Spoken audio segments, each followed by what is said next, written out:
27 मार्च 2022 को हमारे सन से निकला हुआ एक सनस्पॉट आज यानी 31 मार्च 2022 को पृथ्वी पर पहुंच रहा है और यही कारण है कि हमारा अर्थ का टेम्परेचर अभी बढ़ रहा है। और अर्थ का टेम्परेचर कितना बढ़ेगा, क्या क्या इम्पैक्ट होता है इन सनस्पॉट्स का और कैसे निकलते हैं, इनसे रिलेटेड ये सारे फैक्टर्स, चलिए इनको जानते हैं।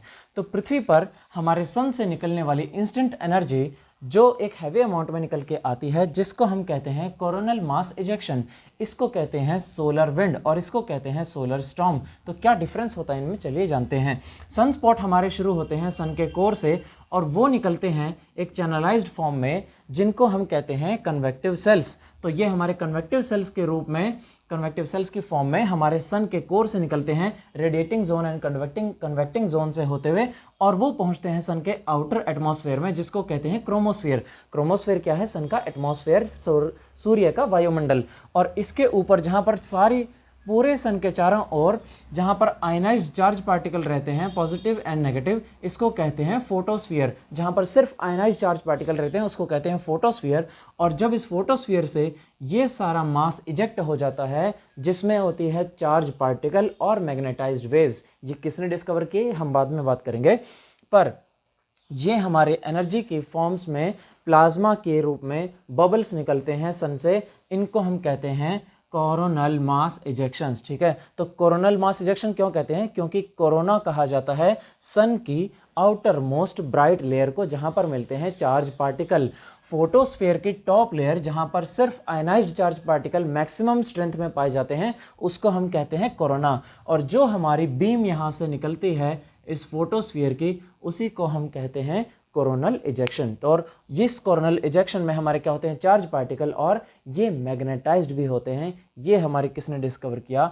इस पार्कर सोलर प्रोब ने। तो पार्कर क्या है, इसने क्या क्या फाइंडिंग की, इसके बारे में हम जानेंगे। बट सन से निकलने वाली ये सोलर फ्लेयर्स जो आती हैं, ये पूरे सन पे चारों तरफ कुछ पर्टिकुलर चैनल्स बना के निकलती हैं। ऐसा नहीं है कि पूरे सन पे हर जगह से एनर्जी बाहर पूरे रेडिएट हो रही है यूनिवर्स में। ठीक है, तो सन से जहां कोर की तरफ से एनर्जी निकल रही है, जैसे हमारे पृथ्वी पे ज्वालामुखी हैं, पूरी पृथ्वी पे हर जगह ज्वालामुखी नहीं फट रही।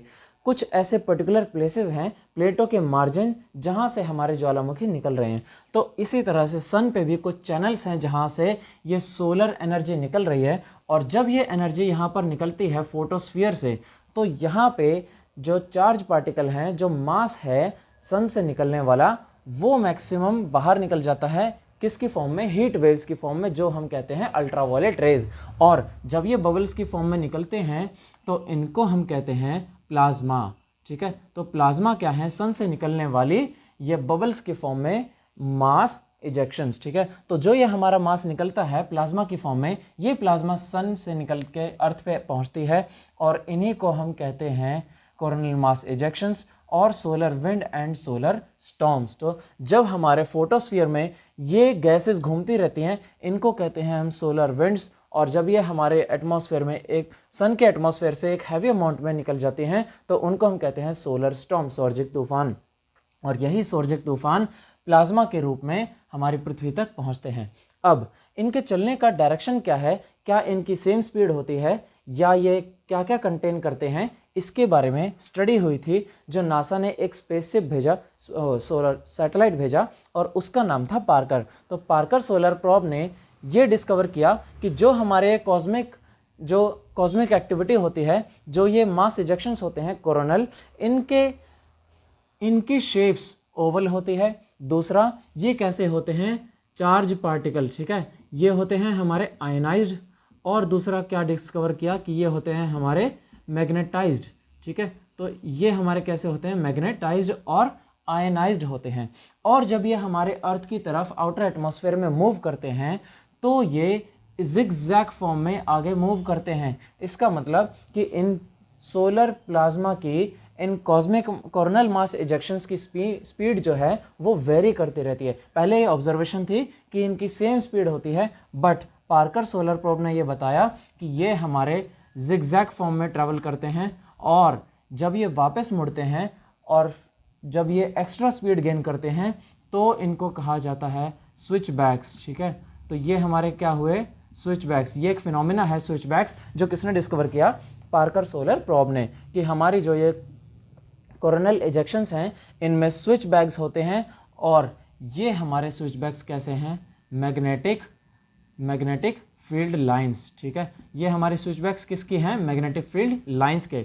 एक्चुअल में कभी भी किसी भी मैग्नेट की जो फील्ड लाइंस होती हैं वो कभी भी डाइवर्ट नहीं होती, किसी भी दूसरी डायरेक्शन में ट्रैवल नहीं करती, हमेशा नॉर्थ पोल से साउथ पोल्स यानी डिफरेंट पोलैरिटी के बीच में ही वो सर्कुलर लाइंस में ट्रैवल करती हैं। बट सन से निकलने वाले इस प्लाज्मा में देखा गया कि ये हमारी जिगजैग ट्रैवल करती है और जब ये वापस आती हैं तो ये और आयनाइज्ड चार्ज पार्टिकल लेके स्पीड गेन करती हैं और इनकी मल्टीपल लेयर्स में स्पीड बढ़ती जाती है।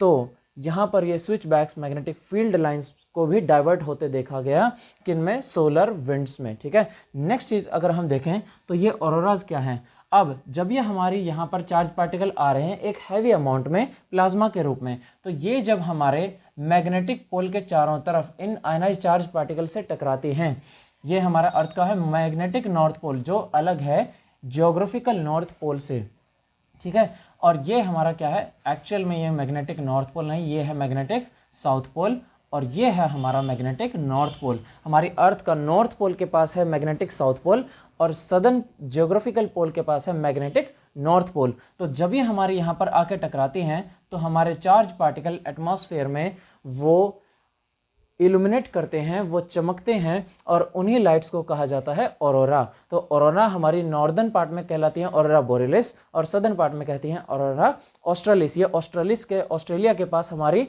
नॉर्दर्न लाइट्स दिखाई देते हैं जिनका दूसरा नाम क्या है, ऑरोरा। ऑरोरा को नॉर्दर्न लाइट्स भी कहते हैं या फिर पोलर लाइट्स भी कहते हैं, जो हमारे हायर एटमॉस्फेयर में अभी क्लियर स्काई के टाइम पे मार्च अप्रैल के मंथ में दिखाई देती हैं जब ये हमारी सोलर एक्टिविटी बढ़ती है। नाउ नेक्स्ट चीज़ क्या है, सन स्पॉट साइकिल। अब जब ये हमारे सन स्पॉट्स बढ़ने लगते हैं सन पे, देखिए जब हमारा सन है ये अपनी एक्सिस पे रोटेट करता रहता है और बहुत सारे ऐसे सन स्पॉट्स हैं जिनकी एक कंसंट्रेशन बनी हुई है सन पे। तो जब हमारे ये सन स्पॉट्स ज़्यादा अमाउंट में दिखाई देने लगते हैं सन अर्थ को फेस किए हुए, तो उसको हम कहते हैं सोलर मैक्सिमा, ठीक है। उसको हम कहते हैं क्या, सोलर मैक्सिमा। जब हमारे ये सन स्पॉट्स ज़्यादा दिखाई देने लगते हैं और जब ये हमारे सन स्पॉट कम अमाउंट में दिखते हैं तो उसको हम कहते हैं सोलर मिनिमा। और ये सोलर मैक्सिमा और मिनिमा का एक कंप्लीट साइकिल होता है जब हमें ये एक सोलर स्टॉर्म सन स्पॉट जो है, ये सन स्पॉट वापस हमें एक टाइम पीरियड के बाद दिखता है और वो है हमारा 11 ईयर्स का टाइम पीरियड। मतलब अभी हमारा 11 साल का जो टाइम पीरियड है एक सन स्पॉट का, वो कब, सोलर एक्टिविटी का, वो शुरू हुआ था 2019 में और ये धीरे धीरे बढ़ेगा 2025 तक। तो 2025 में हमारा सोलर मैक्सिमा होगा जब हमारी सोलर एक्टिविटी यानी सन स्पॉट्स पीक पे दिखेंगे और उस टाइम तक हमारा टेम्परेचर अर्थ का काफ़ी बढ़ता जाएगा क्योंकि ये हमारे मैग्नेटिक फील्ड लाइंस को डिस्ट्रॉय करेंगे और हमारे आयनोस्फीयर में भी ज़्यादा इंटरेक्ट करेंगे, ठीक है। तो नेक्स्ट चीज़ आती है कि इनका इम्पैक्ट क्या होता है। सोलर एक्टिविटी का बढ़ना, सनस्पॉट्स का बढ़ना। अच्छा, सनस्पॉट्स हमारे बनते कैसे हैं, जैसे ही ये हमारी एनर्जी यहाँ से चली जाती है, सनस्पॉट में ये कॉस्मिक इजेक्शन जब होता है, ये कोरोना से इजेक्शन जब होता है तो वापस जब ये एनर्जी गिरती है, ठीक है। अब एनर्जी तो आगे चली गई बट मास जो है सन की स्फीयर सरफेस पे यानी इस क्रोमोस्फीयर में जैसे ही वो मास वापस गिरता है तो वो क्या है, कूल एरिया, ठीक है। तो वो क्या है, कूल मास, वो एग्जॉस्ट कर देता है अपनी हीट को बाहर स्पेस में और वो सारा का सारा जो मास है वो कूल डाउन होके वापस सन की सरफेस पे गिर जाता है और वहाँ पर हमको अर्थ से ऐसा ऑब्जर्व होता है कि पूरा सन जो है वो हीट से ग्लोइंग है, बट यहाँ पे कूल एरिया ऐसे ऑब्जर्व होता है कि ये हमारे हैं डार्क पैचेस, ठीक है। तो ये डार्क पैचेस हमें क्या दिखाई देते हैं कि सन पे जिस तरह काले धब्बे बने हुए हैं और उन्हीं को हम कहते हैं सन स्पॉट्स, ठीक है। तो सन स्पॉट हमारे क्या हैं, सूर्य पे बने हुए काले धब्बे जो क्या हैं, कूल एरियाज जिनसे हमारी हीट बाहर स्पेस में निकल चुकी है। नेक्स्ट आता है हमारा इनका इम्पैक्ट क्या होता है।